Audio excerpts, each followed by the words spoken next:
യോഗ്യയായ ആളാണെന്നാണെന്ന് എനിക്കറിയില്ല. ഇന്ത്യൻ ഭരണഘടന നമുക്ക് ഓരോരുത്തർക്കും അനുവദിച്ചു തന്നിട്ടുള്ള ഒരുപാട് അവകാശങ്ങളുണ്ട്. അതിൽ പ്രത്യേകിച്ച് മൗലിക അവകാശങ്ങൾ.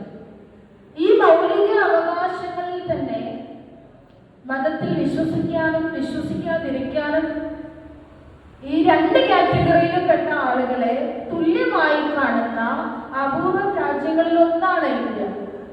അപ്പൊ അങ്ങനെയുള്ള ഈ രാജ്യത്ത് ഇന്ന് മതാധിഷ്ഠിതമായിട്ടുള്ള സ്ഥാപനങ്ങൾ വരികയും നിയമങ്ങൾ തന്നെ മാറ്റിക്കൊണ്ടിരിക്കുകയും ചെയ്യുന്ന ഒരു ഘട്ടത്തിലാണ് നമ്മളടക്കം കടന്നുപോയിക്കൊണ്ടിരിക്കുന്നത്.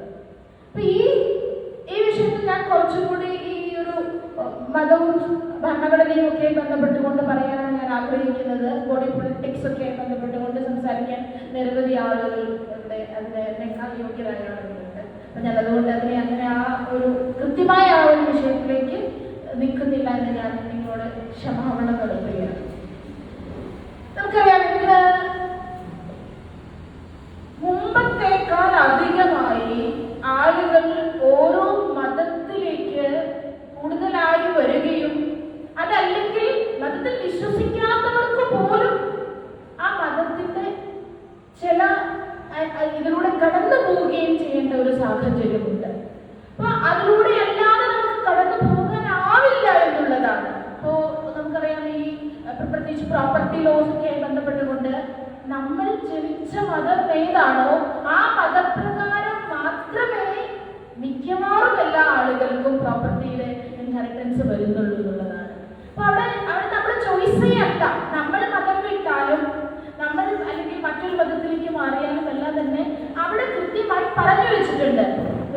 ക്രിസ്ത്യനിൽ ഇങ്ങനെയാണ്, ഹിന്ദുവിൽ ഇങ്ങനെയാണ്, അല്ലെങ്കിൽ ഇസ്ലാമിൽ എങ്ങനെയാണ്. അപ്പൊ കഴിഞ്ഞ ദിവസം അടക്കം ഇസ്ലാമിലുള്ള എൻ്റെ ഒരു സുഹൃത്ത്, അവര് സ്ത്രീയാണ്, അവരുടെ പ്രോപ്പർട്ടി അവരുടെ ഉമ്മയ്ക്ക് തുല്യമായി പ്രോപ്പർട്ടി ഈ മക്കൾക്ക് കൊടുക്കാനാണ് ആഗ്രഹം.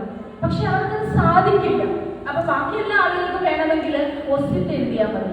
അവര് വസിയത്ത് എഴുതി കഴിഞ്ഞാൽ അവർക്ക് ആകെ അവരുടെ പ്രോപ്പർട്ടിയിലെ 1/3 മാത്രമേ എഴുതി വെക്കാനാവുകയുള്ളൂ. അപ്പൊ അവരെന്ത് ചെയ്യും? ആ 1/3 എഴുതണമെങ്കിലോ ആർക്കെങ്കിലും പ്രോപ്പർട്ടി ഇൻഹെറിറ്റ് ചെയ്യുമെങ്കിൽ, അവരുടെ മരണശേഷം ഇൻഹെറിറ്റ് ചെയ്യുമെങ്കിൽ അവരുടെ സമ്മതം കൂടി വേണം. അവർക്ക് വേണേ എന്റെ പേരിൽ എഴുതി വെക്കാം, ഒരു കുഴപ്പമില്ല. 1/3 എന്റെ പേരിൽ എഴുതി വെക്കുന്നതിന് കുഴപ്പമില്ല. പക്ഷെ അവകാശം ലഭിക്കാൻ സാധ്യതയുള്ള ആൾക്ക് എഴുതി വെക്കണമെങ്കിൽ മറ്റേ ആ അവകാശികളുടെ അനുവാദം കൂടി വേണം. കോടതിയിലേക്ക് പോയി കഴിഞ്ഞാൽ പോയി. അപ്പൊ എന്ത് ചെയ്യും? പിന്നെ അവരുടെ മുമ്പിൽ ഇതെന്നാ സെയിൽ ഡീഡ് ആക്കാം. സെയിൽ ഡീഡ് ആക്കണമെങ്കിൽ സഹോദരങ്ങളുടെ സമ്മതം, അതിനകത്ത് പിന്നീട് വലിയ പ്രശ്നങ്ങളിലേക്ക് പോകാനുള്ള സാധ്യതയുണ്ട്. വേറെ ഒരുപാട് കോംപ്ലിക്കേഷൻസ് ഉണ്ട്. സമ്മതം എന്ന് വെച്ച് കഴിഞ്ഞാൽ അവർ റെസ്ട്രിക്ട് ചെയ്യുന്നു. ലീഗലായിട്ട് റെസ്ട്രിക്ഷൻസ് ഇല്ല, അല്ലാത്ത റെസ്ട്രിക്ഷൻസ്. അപ്പൊ നമുക്ക് നമ്മളുടെ പ്രോപ്പർട്ടി, ഇപ്പൊ ഞാനൊരു മുസ്ലിമായ ആളാണെങ്കിൽ എന്റെ പ്രോപ്പർട്ടി എന്റെ മകൾക്ക് എനിക്ക് ഗിഫ്റ്റ് ചെയ്യാൻ പറ്റില്ല എന്നുള്ള ഒരു അവസ്ഥ.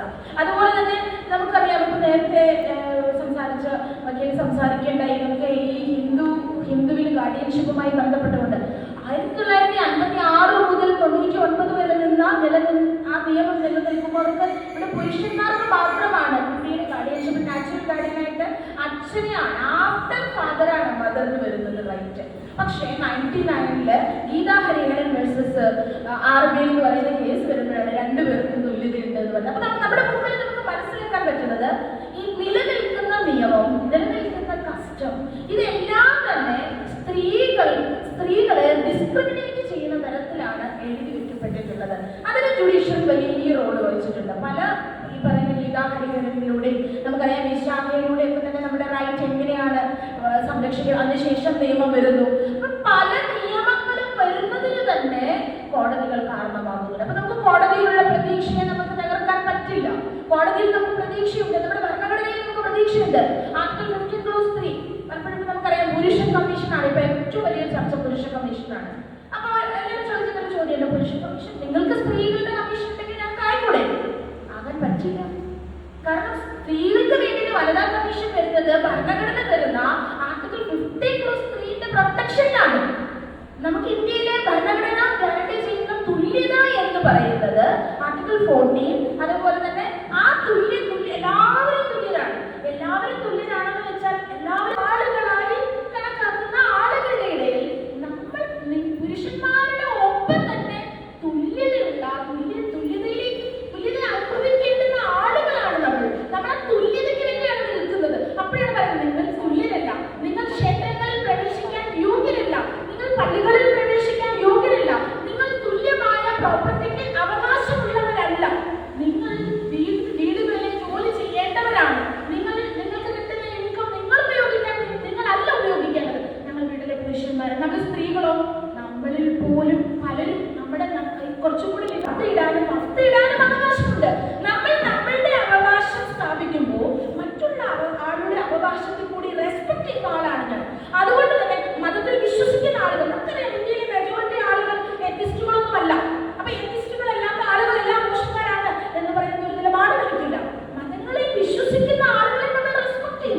പക്ഷെ അതിനർത്ഥം ആ മതങ്ങൾ ചെയ്യുന്നതെല്ലാം ശരിയാണ്, ഇത്രയും കാലം പുലർത്തിക്കൊണ്ട് വന്നത് ശരിയാണ് എന്നുള്ളതല്ല. പ്രത്യേകിച്ച് ഇന്നത്തെ കാലഘട്ടത്തിൽ നമുക്കറിയാം, പുതിയ ഹിന്ദു ഇന്ത്യ എന്ന് പറയുന്ന ഹിന്ദുത്വ ഇന്ത്യയും അതുപോലെ തന്നെ കോഡുകളെല്ലാം തന്നെ ഹിന്ദു കോഡുകളുമാകാൻ പോവുകയാണ്.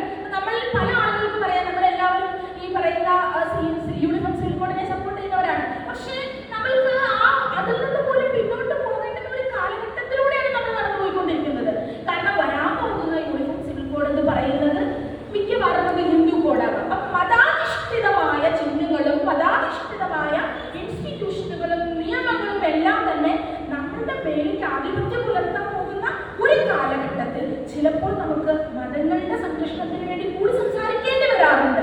അപ്പൊ ഇവിടെ അപ്പൊ എന്ത് ചെയ്യണം? മതങ്ങൾ മാറേണ്ടത്. ഞാൻ പല ആളുകളോട് സംസാരിക്കുമ്പോൾ പറയാറുണ്ട്, നിങ്ങൾ മാറേണ്ടതുണ്ട്. നിങ്ങളിപ്പോ ഇസ്ലാം മതത്തിൽ, ഹിന്ദു മതത്തിൽ 1937 ലിമിറ്റഡ് റൈറ്റെങ്കിലും പ്രോപ്പർട്ടിയുടെ നില വരുന്നത്.